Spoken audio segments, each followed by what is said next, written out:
El desalojo. La lluvia golpeaba con furia contra las ventanas del pequeño departamento en la colonia Guerrero.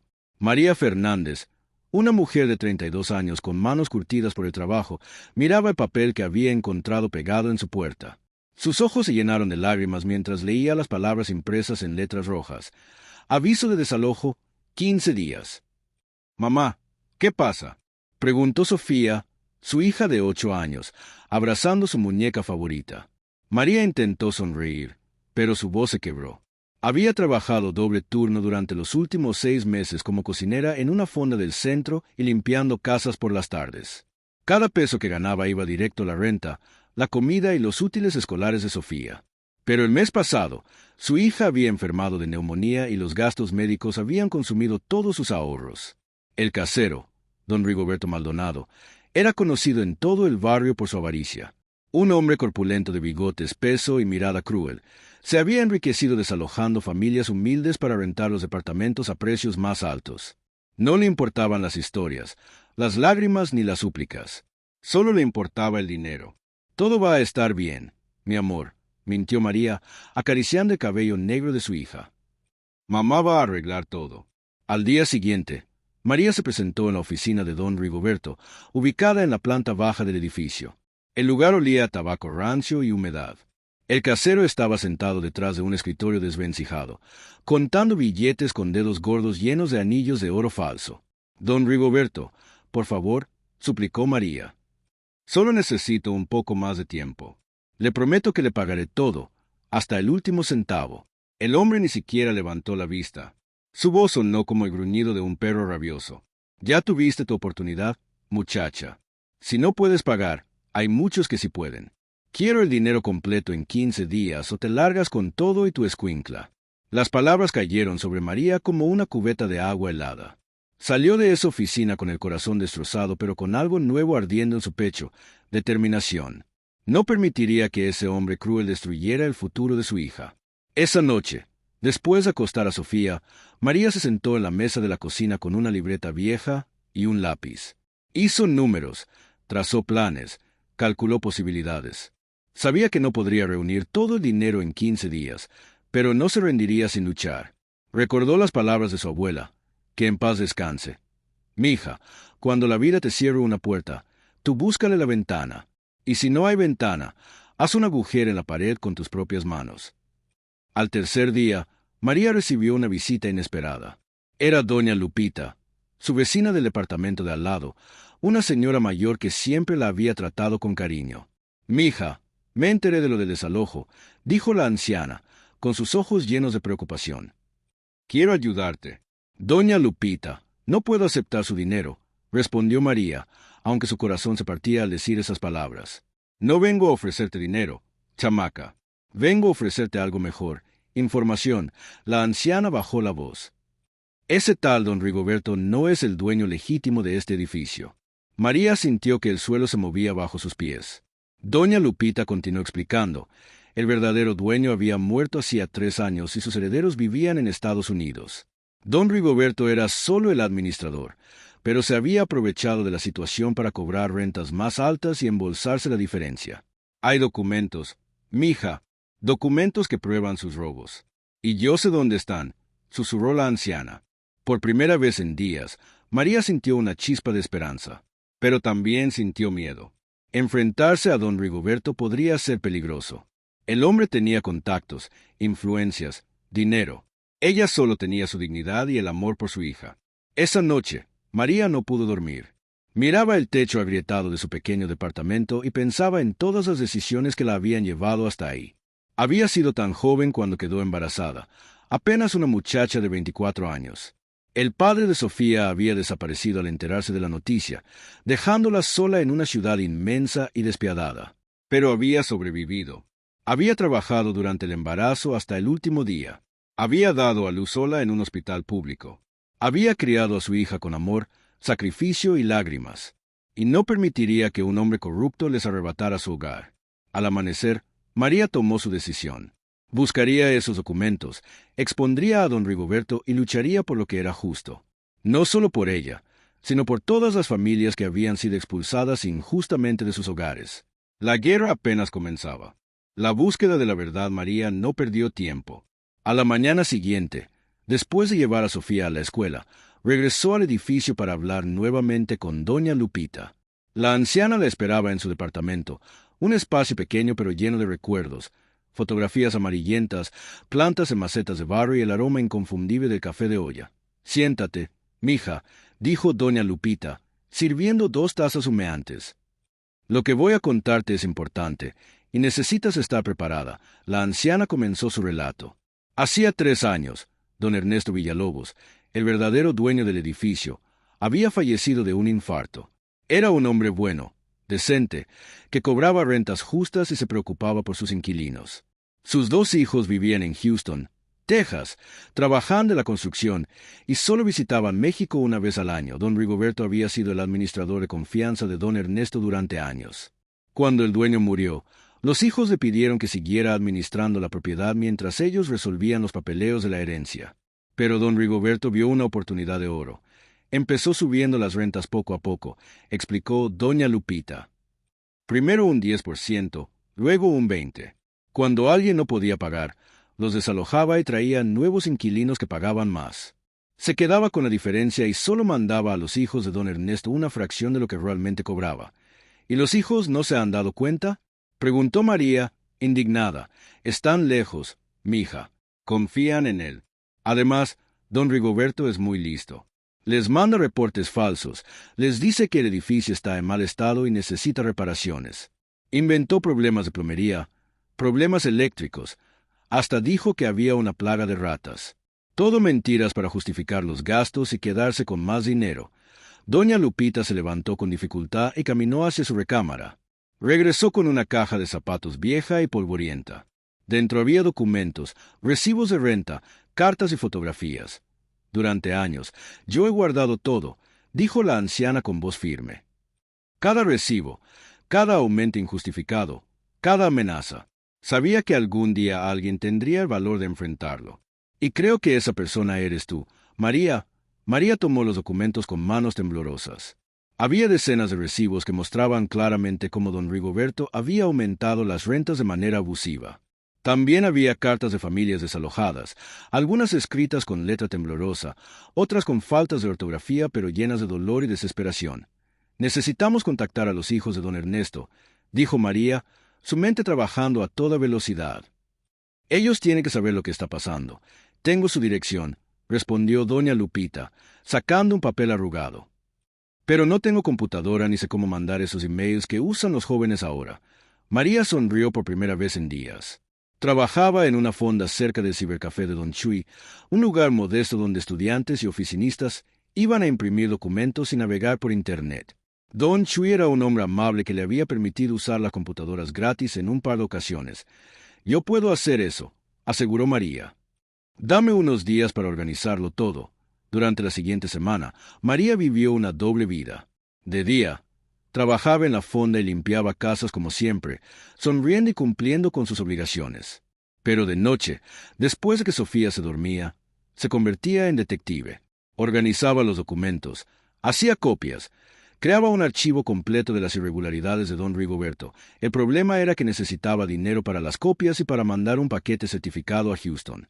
Cada peso contaba, y ella apenas tenía para comer. Fue entonces cuando ocurrió algo inesperado. Una tarde, mientras limpiaba la casa de la licenciada Martínez, una abogada que trabajaba en un despacho del centro, María se atrevió a contarle su situación. La licenciada, una mujer de unos 40 años con lentes elegantes y una presencia imponente, escuchó en silencio.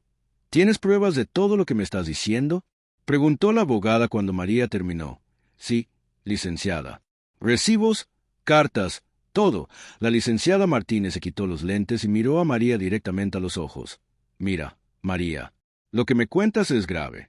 Ese hombre está cometiendo fraude, abuso de confianza y probablemente otros delitos. Pero necesitas saber que enfrentarlo será difícil. Él tiene dinero, contactos, quizás hasta amigos en lugares importantes». «Lo sé», respondió María con voz firme. «Pero no puedo quedarme callada. No solo por mí, sino por todas las familias que ha desalojado». La abogada guardó silencio por un momento. Luego, para sorpresa de María, sonrió. «¿Sabes qué? Me caes bien. Tienes agallas. Te voy a ayudar, y así, María encontró su primera aliada en esta batalla. La licenciada Martínez le ofreció asesoría legal gratuita y le ayudó a redactar una carta formal para los herederos de don Ernesto. También le dio consejos sobre cómo protegerse legalmente y qué hacer si don Rigoberto intentaba tomar represalias. El día que María mandó el paquete certificado a Houston sintió una mezcla de terror y esperanza. Era como lanzar una botella al mar con un mensaje de socorro, sin saber si alguien la encontraría. Pero había dado el primer paso. Mientras tanto, el plazo del desalojo se acercaba. Solo quedaban 5 días, y María aún no tenía el dinero completo de la renta. Don Rigoberto pasaba por su departamento cada mañana, tocando la puerta con fuerza y gritando amenazas. «Te van a sacar a la calle, mugrosa», gritaba. «A ti y a tu escuincla». Sofía escuchaba todo desde su cuarto y María veía cómo el miedo crecía en los ojos de su hija. Cada noche, la niña preguntaba si tendrían que vivir en la calle, si tendría que dejar su escuela, si perdería sus juguetes. María la abrazaba y le prometía que todo estaría bien, aunque ella misma no estaba segura. Entonces, en el 4.º día antes del desalojo, sucedió algo extraordinario. María estaba en la fonda, preparando quesadillas para el almuerzo, cuando su celular vibró. Era un número desconocido con clave de Estados Unidos. Con manos temblorosas, contestó. «¿Señora María Fernández?», preguntó una voz masculina en español con acento americano. «Sí, soy yo. Habla Roberto Villalobos, hijo de Ernesto Villalobos. Recibimos su paquete y necesitamos hablar urgentemente». La alianza inesperada. María sintió que las piernas le temblaban. Tuvo que sentarse en una silla de la cocina de la fonda mientras Roberto Villalobos hablaba del otro lado de la línea. Su jefe, don Pancho, la miró con preocupación pero no dijo nada, respetando su privacidad. «Señora María, no sabe cuánto le agradecemos que nos haya contactado», decía Roberto con voz emocionada. «Mi hermano Carlos y yo estábamos completamente en la oscuridad sobre lo que estaba pasando. Ese desgraciado de Rigoberto Maldonado nos ha estado robando durante años». Roberto le explicó que habían revisado los documentos que María les envió y los habían comparado con los reportes que don Rigoberto les mandaba mensualmente. Las diferencias eran enormes. Mientras el administrador reportaba rentas de 50,000 pesos al mes, en realidad estaba cobrando más de 90,000. La diferencia se la embolsaba a él. «Vamos a volar a México mañana mismo», continuó Roberto. «Necesitamos que nos ayude, señora María. Usted conoce el edificio, conoce a los inquilinos, tiene las pruebas. Con su testimonio, podemos meter a ese ratero a la cárcel. Pero don Roberto, yo no tengo dinero para un abogado, y don Rigoberto me está desalojando en 3 días», dijo María, su voz quebrándose. «Olvídese del desalojo», respondió Roberto con firmeza. «Nosotros somos los dueños legítimos de ese edificio, y le damos nuestra palabra de que usted no va a perder su hogar. Más que eso, la vamos a contratar como administradora oficial una vez que saquemos a ese ladrón». María no podía creer lo que estaba escuchando. Era como si todos sus rezos hubieran sido respondidos de golpe. Lloró de alivio mientras don Pancho le traía un vaso de agua y le palmeaba el hombro con torpeza paternal. Los hermanos Villalobos llegaron a Ciudad de México al día siguiente.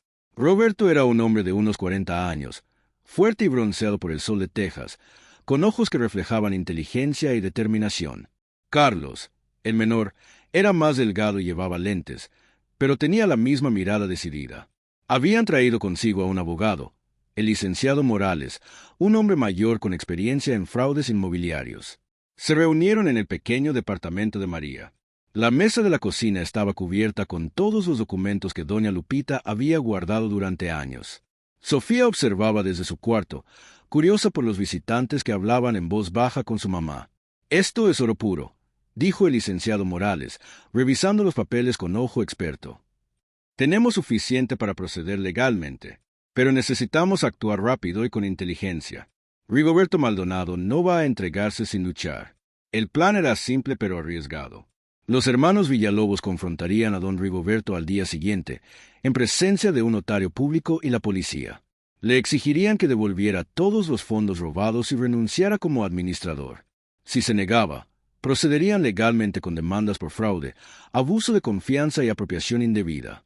«Pero hay un problema», advirtió el licenciado Morales. «Hombres como Rigoberto Maldonado suelen tener contactos. Policías, jueces, funcionarios que han comprado con su dinero sucio. Debemos estar preparados para que intente sabotear el proceso. Esa noche, María apenas durmió. Daba vueltas en la cama, imaginando todos los escenarios posibles. ¿Y si don Rigoberto se escapaba con el dinero? ¿Y si sus contactos lo protegían? ¿Y si tomaba represalias contra ella y su hija? La mañana del enfrentamiento amaneció gris y nublada. María se vistió con su mejor ropa, un vestido azul que había comprado años atrás para la primera comunión de Sofía. Dejó a su hija con doña Lupita, quien rezaba el rosario por ellas, y caminó hacia la oficina de don Rigoberto acompañada de los hermanos Villalobos, el licenciado Morales y 2 agentes de policía. El administrador estaba en su oficina, como siempre, contando dinero. Cuando vio entrar al grupo, su rostro pasó de la sorpresa al miedo y luego a la ira. ¿Qué significa esto?, gritó, poniéndose de pie. No tienen derecho a entrar aquí. Tenemos todo el derecho, señor Maldonado, dijo Roberto Villalobos con voz calmada pero firme. Somos los dueños legítimos de este edificio y venimos a pedirle cuentas. Lo que siguió fue una hora de gritos, amenazas y negaciones. Don Rigoberto juró que todo era un malentendido, que tenía documentos que probaban su inocencia, que los hermanos Villalobos estaban siendo manipulados por una inquilina resentida. Señaló a María con dedo acusador. Esa mujer no paga su renta. Es una mentirosa. Todo esto es una conspiración contra mí. Pero el licenciado Morales tenía respuesta para cada argumento. Mostró los recibos, las cartas, los reportes falsos. Cada mentira de don Rigoberto era desmantelada con evidencia documental. El notario público tomaba nota de todo, certificando cada documento. Finalmente, acorralado y viendo que la situación se le escapaba de las manos, don Rigoberto cambió de estrategia. Se puso de rodillas y comenzó a suplicar. Por favor, señores Villalobos. Tengo familia, tengo hijos. No sabía lo que hacía. Estaba desesperado, tenía deudas. Les devolveré todo, pero no me metan a la cárcel. Por lo que más quieran, tengan piedad. María sintió una mezcla de emociones al ver a aquel hombre cruel y poderoso, reducido a un trapo suplicante. Parte de ella sentía lástima, pero recordó todas las familias que él había desalojado sin piedad, todas las lágrimas y el sufrimiento que había causado. Su corazón se endureció. Roberto y Carlos se miraron entre sí. Luego Roberto habló. Señor Maldonado, usted nos robó durante 3 años. Causó sufrimiento a decenas de familias. La justicia debe seguir su curso, pero si coopera completamente, si devuelve cada peso que robó y testifica sobre sus contactos corruptos, hablaremos con el fiscal para que considere una sentencia reducida. Don Rigoberto no tenía alternativa. Firmó una confesión completa, entregó las llaves del edificio y reveló dónde había escondido el dinero robado, una cuenta bancaria a nombre de un prestanombre y una caja fuerte en su casa. Los agentes de policía lo esposaron y se lo llevaron mientras maldecía y lloraba. María observó todo desde una esquina de la oficina. Cuando la puerta se cerró detrás de don Rigoberto, sintió que un peso enorme se levantaba de sus hombros. Había ganado, pero la batalla aún no terminaba. Los hermanos Villalobos reunieron a todos los inquilinos del edificio esa misma tarde en el patio central. Había familias enteras, ancianos, estudiantes, trabajadores. Muchos vivían con miedo de ser los siguientes en ser desalojados. Roberto tomó la palabra. Vecinos, amigos, hoy terminó una era de abuso y explotación en este edificio. Mi hermano y yo lamentamos profundamente no haber estado al tanto de lo que sucedía. Pero gracias al valor de una persona, la señora María Fernández, pudimos descubrir la verdad y hacer justicia. Todos voltearon a ver a María, quien sentía las mejillas arder de vergüenza y orgullo al mismo tiempo. A partir de hoy, continuó Carlos, las rentas volverán a los precios justos que cobraba nuestro padre. Todas las familias que fueron desalojadas injustamente podrán regresar si así lo desean, y la señora María será nuestra nueva administradora. Un murmullo de sorpresa recorrió el grupo. Luego, comenzaron los aplausos. Doña Lupita fue la primera en acercarse a abrazar a María, llorando de alegría. Otros inquilinos siguieron, estrechándole la mano, agradeciéndole, bendiciéndola. Esa noche, María regresó a su departamento con Sofía. Su hija la bombardeó con preguntas que apenas entendía. «Mamá, ¿ya no nos vamos a ir?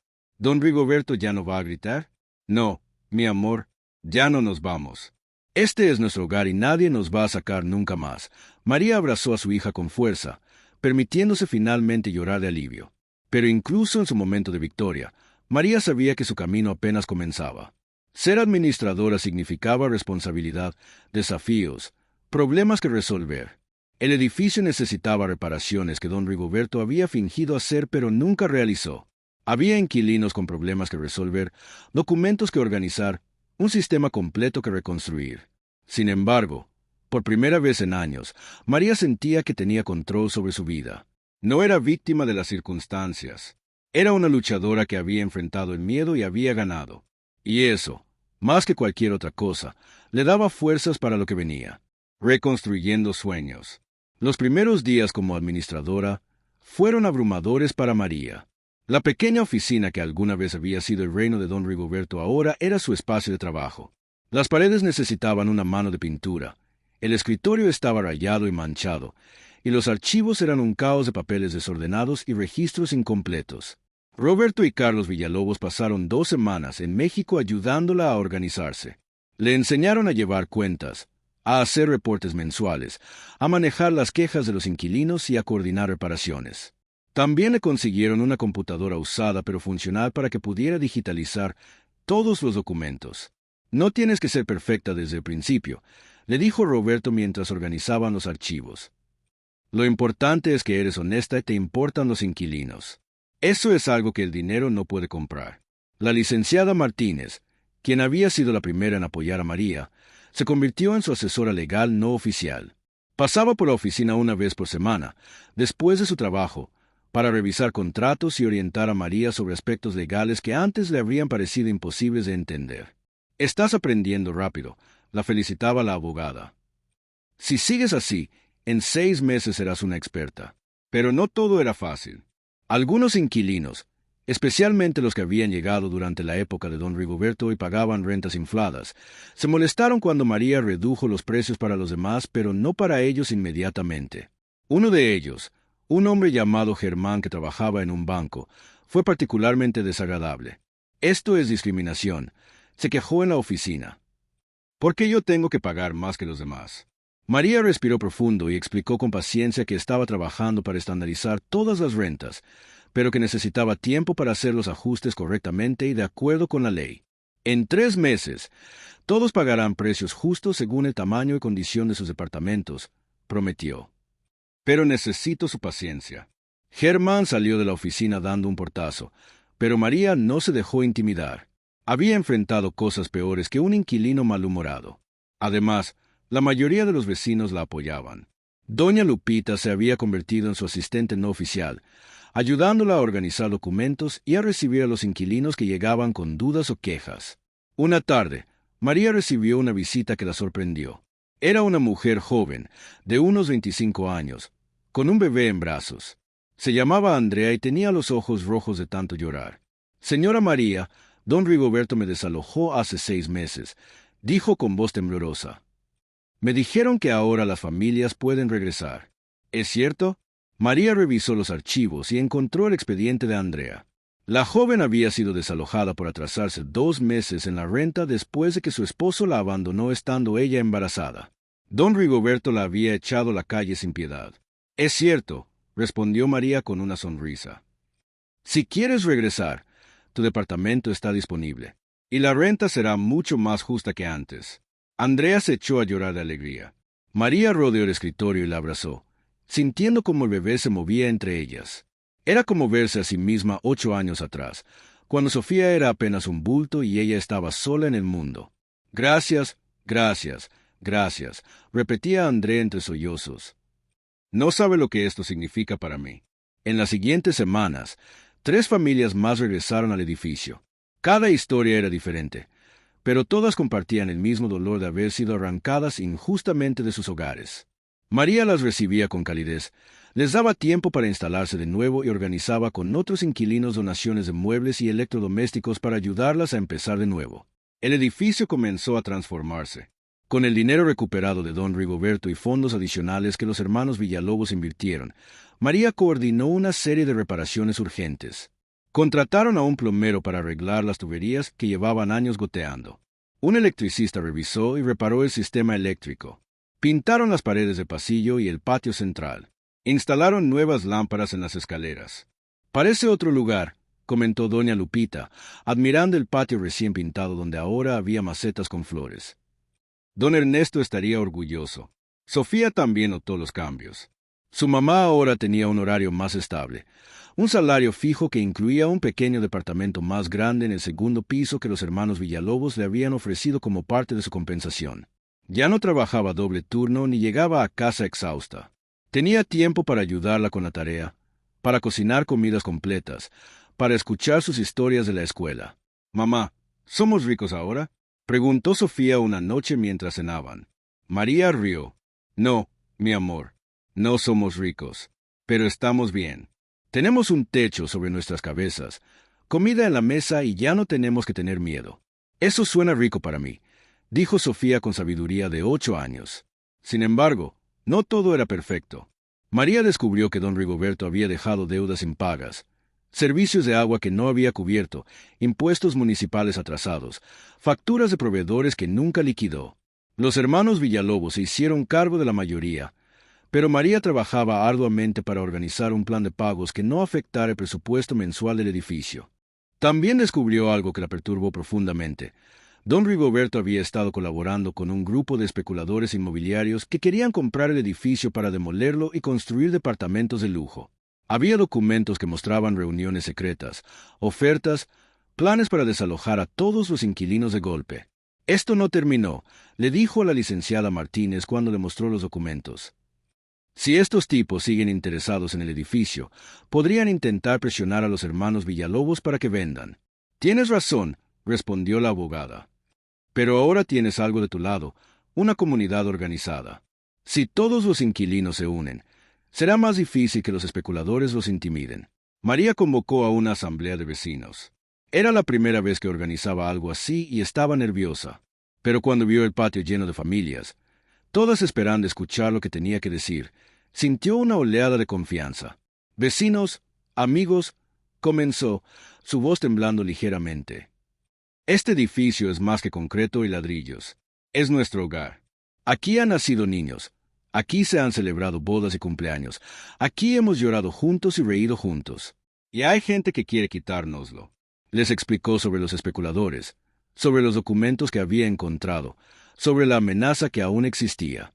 Luego propuso formar una asociación de inquilinos, un grupo organizado que pudiera defender sus derechos colectivamente.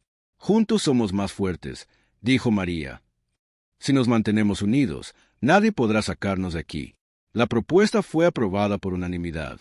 Eligieron representantes de cada piso, establecieron reuniones mensuales y crearon un fondo común para gastos legales en caso de que fuera necesario. Don Chuy, el del cibercafé, ofreció crear un grupo de WhatsApp para mantener a todos comunicados. Doña Lupita fue nombrada presidenta honoraria de la asociación por su valentía al guardar las pruebas contra don Rigoberto. Mientras María veía a su comunidad organizándose, trabajando juntos, apoyándose mutuamente, sintió algo que no había sentido en años: esperanza verdadera. No solo la esperanza de sobrevivir, sino la esperanza de prosperar, de construir algo mejor. Esa noche, después de que todos se fueron, María se quedó sola en el patio. La luz de la luna iluminaba las plantas nuevas, las paredes frescamente pintadas, los niños que jugaban con sus últimas energías antes de que sus padres los llamaran a dormir. Pensó en el camino recorrido, de ser una madre soltera desesperada a punto de perder su hogar, a convertirse en líder de una comunidad. Pero sabía que su historia aún no terminaba. De hecho, apenas estaba por comenzar el capítulo más importante, la prueba final. 3 meses después de asumir como administradora, María había logrado estabilizar completamente el edificio. Las rentas se pagaban a tiempo, las reparaciones estaban al día y la comunidad de inquilinos se había fortalecido. Incluso Germán, el inquilino problemático, había suavizado su actitud después de que María cumpliera su promesa y ajustara su renta a un precio justo.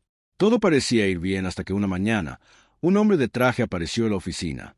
Era joven, probablemente de unos 30 años, con gel en el cabello, zapatos brillantes y una sonrisa que no llegaba a sus ojos. Se presentó como licenciado Sandoval, representante legal de Grupo Inmobiliario Premier. «Señora Fernández, vengo a hacerle una propuesta que beneficiará a todos», dijo con voz melosa mientras le extendía una tarjeta de presentación dorada. María tomó la tarjeta con cautela. Ya sabía por los documentos de don Rigoberto que este grupo era el que quería demoler el edificio. Los dueños de esta propiedad, los señores Villalobos, están muy lejos y tienen muchas ocupaciones en Estados Unidos, continuó el licenciado. Mantener este edificio viejo es una carga para ellos. Mi empresa está dispuesta a pagar un precio generoso por la propiedad. 40 millones de pesos. Era una cantidad enorme de dinero. María sintió un escalofrío. Yo solo soy la administradora, respondió. Cualquier oferta debe presentarla directamente a los dueños. Oh, ya lo hicimos, sonrió el licenciado. Pero queríamos hablar con usted también. Entendemos que usted tiene influencia sobre ellos. Si nos ayuda a convencerlos, hay una comisión de 500,000 pesos para usted. Dinero suficiente para comprar su propia casa, mandar a su hija a una escuela privada, vivir tranquila el resto de su vida. María sintió que la sangre le hervía. $500,000 de pesos era más dinero del que había visto en toda su vida. Pero entendió inmediatamente lo que significaba. La destrucción de su comunidad, el desalojo de todas las familias que apenas estaban recuperándose, la traición a todo lo que había luchado por construir. No, gracias, dijo firmemente. No estoy interesada. La sonrisa del licenciado se congeló. Señora Fernández, no sea tonta. Esta es una oportunidad única. Si los Villalobos venden, de todas formas van a demoler el edificio. Al menos así usted sale ganando algo. Le dije que no. María se puso de pie. Y ahora le pido que se retire de mi oficina. El hombre se levantó lentamente, guardando la sonrisa falsa. ¡Qué lástima! Espero que no se arrepienta de su decisión. Su tono había cambiado. Ahora sonaba amenazante. A veces, las personas que no cooperan tienen accidentes. En cuanto el licenciado Sandoval salió, María llamó inmediatamente a Roberto Villalobos. Le contó todo sobre la visita y la amenaza velada. Roberto maldijo en inglés y luego en español. Esos buitres no van a parar, María. Pero quiero que sepas algo. Carlos y yo jamás venderemos ese edificio. Es el legado de nuestro padre y ahora es un hogar para tantas familias. Ninguna cantidad de dinero vale más que eso. Gracias, don Roberto. María sintió un nudo en la garganta. Pero estoy preocupada. Ese hombre me amenazó. Voy a contratar seguridad privada para el edificio, decidió Roberto. Y documenta todo. Cualquier acercamiento, cualquier amenaza, cualquier cosa extraña. No vamos a dejar que te intimiden. Durante las siguientes semanas, cosas extrañas comenzaron a suceder. Primero, aparecieron grafitis en las paredes del edificio con mensajes amenazantes. Váyanse mientras puedan. Este edificio está maldito. María organizó jornadas de limpieza con los inquilinos para borrarlos, pero seguían apareciendo. Luego, empezaron los problemas técnicos. Una noche, alguien saboteó el sistema eléctrico principal, dejando todo el edificio sin luz. Otra vez, encontraron las tuberías del agua cortadas deliberadamente. Los inquilinos comenzaron a asustarse. Algunos hablaban de mudarse. Esto es exactamente lo que ellos quieren, dijo María en una reunión de emergencia de la Asociación de Inquilinos. Quieren asustarnos para que nos vayamos, pero no podemos dejar que ganen. Doña Lupita, a pesar de su edad, fue la más valiente. Yo no me voy de aquí ni muerta, declaró. He vivido en este edificio 40 años y no voy a dejar que unos maleantes me saquen.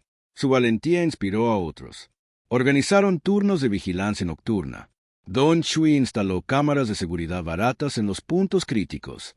Los hombres jóvenes del edificio formaron patrullas para recorrer los pasillos.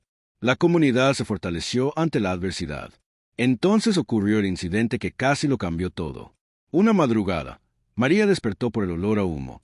Corrió a la ventana y vio llamas en el patio central. Alguien había prendido fuego a las plantas y los muebles de jardín que habían comprado con tanto esfuerzo. ¡Fuego! ¡Fuego! Gritó María mientras sacaba a Sofía de la cama.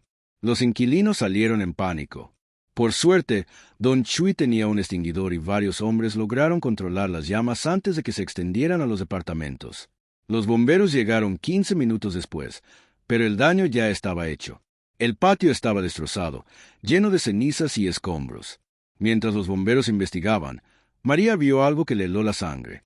En una esquina del patio, escrito con aerosol negro, había un mensaje. La próxima vez será peor. Vendan. La policía llegó y tomó declaraciones, pero María sabía que no harían mucho. Estos casos rara vez se resolvían, especialmente cuando había dinero poderoso detrás.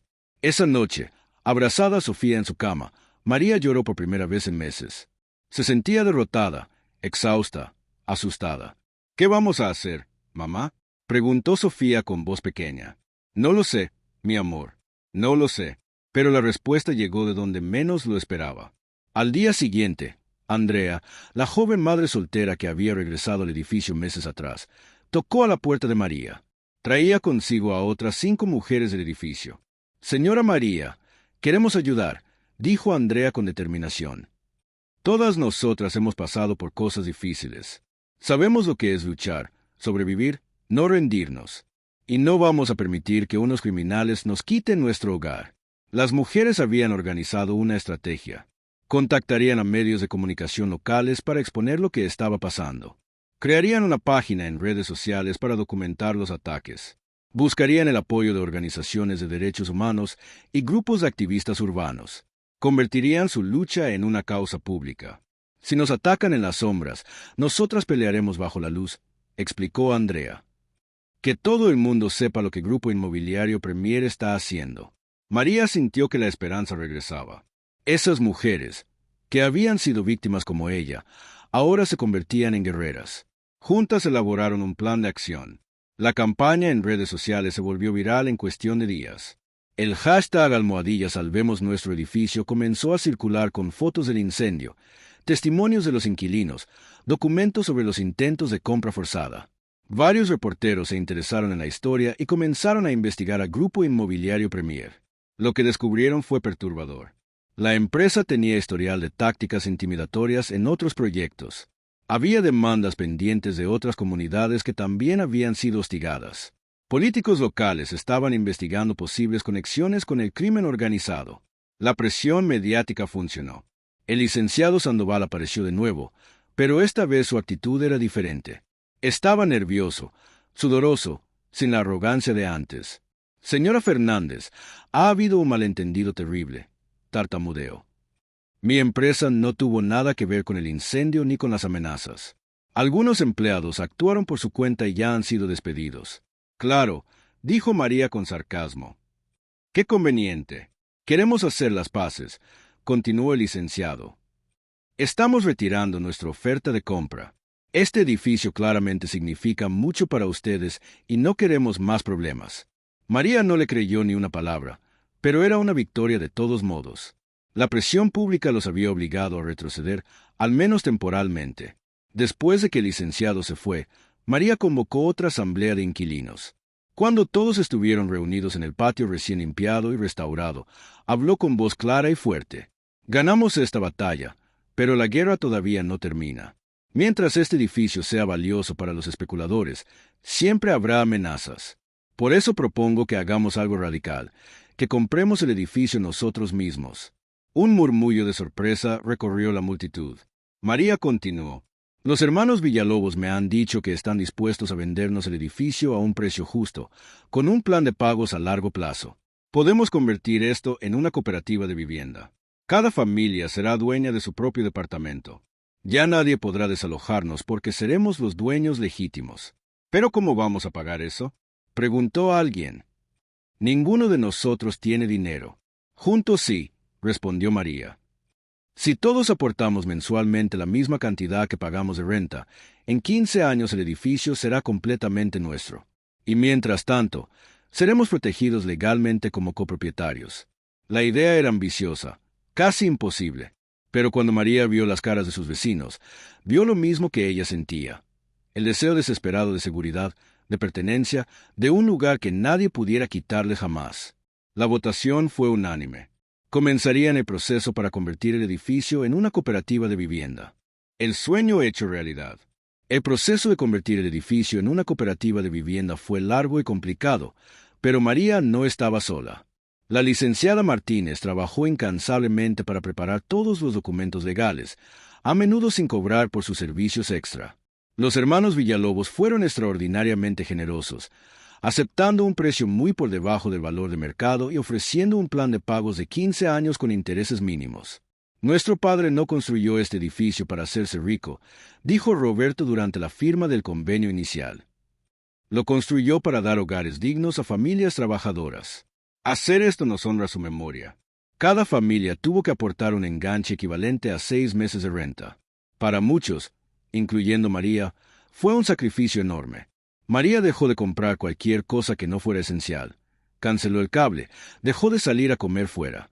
Sofía, que ahora tenía 9 años y entendía mejor las cosas, aceptó sin quejarse que no habría juguetes nuevos ni ropa de marca. «Mamá, ¿esto significa que nuestra casa será nuestra de verdad?», preguntó una noche mientras hacían cuentas en la mesa de la cocina. «Sí, mi amor. En 15 años, este departamento será completamente nuestro. Y nadie, jamás, podrá quitárnoslo». Sofía sonrió y eso hizo que cada sacrificio valiera la pena para María. André organizó rifas y ventas de garaje para ayudar a las familias que no tenían suficiente para el enganche. Doña Lupita horneaba pan dulce para vender en la calle. Don Chuy ofreció clases de computación a bajo costo y donó parte de las ganancias al fondo común. La comunidad se convirtió en una familia verdadera, apoyándose mutuamente a través de cada obstáculo. 6 meses después, en una ceremonia emotiva en el patio central del edificio, se firmaron los papeles oficiales. Cada familia recibió un documento que certificaba su participación en la cooperativa. María sostuvo el suyo con manos temblorosas, leyendo su nombre una y otra vez. María Fernández Ramírez, copropietaria. «Ya eres dueña, mija», le susurró doña Lupita al oído. «Lo lograste». Esa noche hubo una fiesta en el patio. Los inquilinos trajeron comida, música, bebidas. Los niños corrían entre las plantas mientras los adultos bailaban y reían. Por primera vez en años, había alegría pura y sin preocupaciones. María bailó con Sofía en brazos, dando vueltas hasta que ambas se marearon de risa. Pero para María, su trabajo apenas comenzaba. Como administradora general de la cooperativa, ahora tenía más responsabilidades que nunca. Debía asegurar que cada familia pagara su cuota mensual, coordinar el mantenimiento del edificio, organizar las asambleas, resolver conflictos entre vecinos. Eran días largos y agotadores, pero cada noche regresaba a su departamento con la satisfacción de estar construyendo algo importante. Los meses se convirtieron en años. Sofía creció, pasó de ser una niña a una preadolescente, luego a una adolescente. El edificio también se transformó. Pintaron las fachadas cada 2 años, renovaron el sistema de plomería completo, instalaron paneles solares en la azotea para reducir los costos de electricidad. Crearon un jardín comunitario donde los vecinos cultivaban tomates, chiles y hierbas aromáticas. 3 años después de formar la cooperativa, sucedió algo inesperado. El gobierno de la ciudad lanzó un programa de apoyo para cooperativas de vivienda, ofreciendo subsidios y asesoría técnica. María aplicó inmediatamente y fueron seleccionados. El subsidio les permitió reducir el tiempo de pagos de 15 a 10 años. «Significa que seremos dueños completos 5 años antes», explicó María en una asamblea. «Nuestros hijos crecerán en hogares que son verdaderamente nuestros». La noticia fue recibida con lágrimas de alegría. Algunas de las familias originales ya habían terminado de pagar su parte y ahora eran dueñas absolutas de sus departamentos. Organizaron una ceremonia para entregarles sus escrituras oficiales. Don Chuy fue primero en recibirla, y el hombre rudo que nunca mostraba emociones lloró como niño. María también continuó creciendo personalmente. Con el apoyo de la licenciada Martínez, terminó su preparatoria en clases nocturnas. Luego se inscribió en un curso técnico de administración de propiedades.